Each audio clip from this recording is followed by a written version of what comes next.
ಹಂಗಲ್ಲ ಅದು. ಪಟ ಪಟ ಪಟ ಪಟ ಹೇಳ್ಬೇಕು, ನೀವು ಹಳ್ಳು ಉರ್ದಂಗ ಆಗ್ಬೇಕು. ಸಣ್ಣ ಮಕ್ಕಳ ಒಳ್ಳೆ ಒಳ್ಳೆ ಒಳ್ಳೆ ನಿಮ್ ಸಣ್ಣ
ಒಂದು ಪದ್ಧತಿ ಅನುಸಾರವಾದ್ಕೋರಿ 6 ತಿಂಗಳದಾಗ ಇದನ್ನ ಕ್ಲಿಯರ್ ಮಾಡ್ಬೇಕು ಅಂತ ತಿಳಿದಿರಲಿ.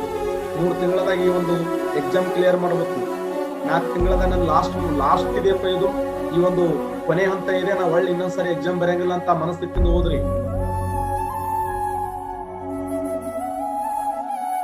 ಬರೇ ದಿನ ಮುಂದಕ್ಕೆ ಹಾಕೋತ ಹೋಗೋದಲ್ಲ. ಇನ್ನ 15 ದಿನ ಹೋಗ್ಲಿ, 20 ದಿನ ಹೋಗ್ಲಿ, ನೀವು ಎಂಜಾಯ್ಮೆಂಟ್ ಮಾಡ್ಕೊತ ಹೋದಕತ್ತೀರಿ. ಎಂಜಾಯ್ಮೆಂಟ್ ಮಾಡೋದ್ರಿಂದ ಎಕ್ಸಾಮ್ ಪಾಸ್ ಆಗಲ್ಲ. ಟೈಮ್ ಟು ಟೈಮ್ ಕರೆಕ್ಟ್ ಆಗಿ ಇದು ಮಾಡ್ಕೋರಿ. ನಿಮ್ಮದೇ ಆಗಿರುವಂತ ಏನು ಗೌರ್ಮೆಂಟ್ ಜಾಬ್ ಇದ್ದವ್ರು ಪರವಾಗಿಲ್ಲಪ್ಪ, ನಾ ತಲೆ ಕೆಡಿಸ್ಕೊಳ್ಳಂಗಿಲ್ಲ ಅವ್ರ ಬಗ್ಗೆ. ಗೌರ್ಮೆಂಟ್ ಜಾಬ್ ಇದ್ದಾರೆ ಏನೋ ಇಲ್ಲಾರ್ದು ಯಾರು ಸುಮ್ಮನೆ ಚಂದ ವೇಸ್ಟ್ ಮಾಡ್ಕೊತಾರೆ. ಅವ್ರು ಜಾಬ್ ಇದ್ದವ್ರೆ ಬಡದಾಡಿ ಲಿಸ್ಟ್ ನಲ್ಲಿ ಫಸ್ಟ್ ಇರ್ತಾರ, ದಿನ ನೋಡ್ತೀನಿ. ಇವ್ರು ಓದಂಗೆ ಇಲ್ಲ, ಬರೀ ಎಂಜಾಯ್ಮೆಂಟ್ ಮಾಡೋದು.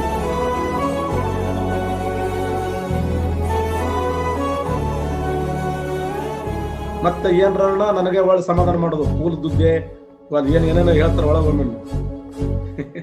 ಹೋದ್ರಪ್ಪ ನಾ ಅಂತೀನಿ, ಒಳ್ಳೆ ನನಗ ಸಮಾಧಾನ ಮಾಡೋದು.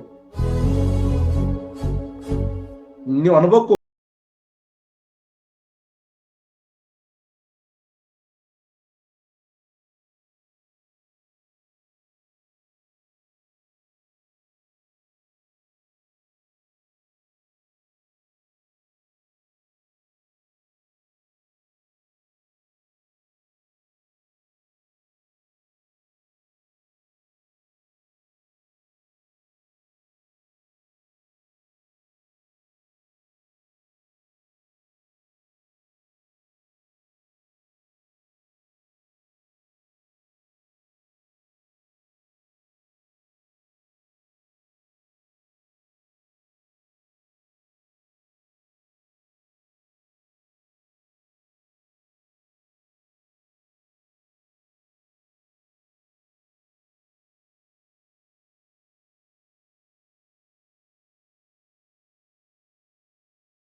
ಕರ್ನಾಟಕ ಬಲ ಅಂತ ಕರೀತಾರೆ.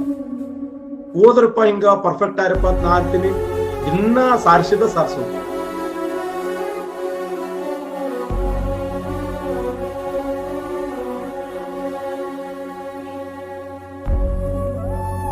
ಪಟ್ಟನ ಒಂದು 6 ತಿಂಗಳದಾಗ ಒಂದು 5-8 ಎಕ್ಸಾಮ್ ಕ್ಲಿಯರ್ ಮಾಡ್ಕೊಂಡ್ಬಿಡ್ಬೇಕ ಕಡಿ. ಸರಿ ಅನ್ನಬೇಕ ಕಡಿ. ಏನಾಗದ ಒಂದು 25-30 ಚಾಪ್ಟರ್ ಮೆಂಟ್ಲೇ ಬಿಟ್ಟದವ, ಒಳ್ಳೆ ಬಿಡಿಸ್ಕೋಬೇಕು. ಕರ್ನಾಟಕ ಹಿಸ್ಟ್ರಿ ಒಂದು 2-3 ಓದಿ ಮುಗಿಸಿ ಸರಿಸ್ಬಿಡ್ಬೇಕು ಕಡಿ.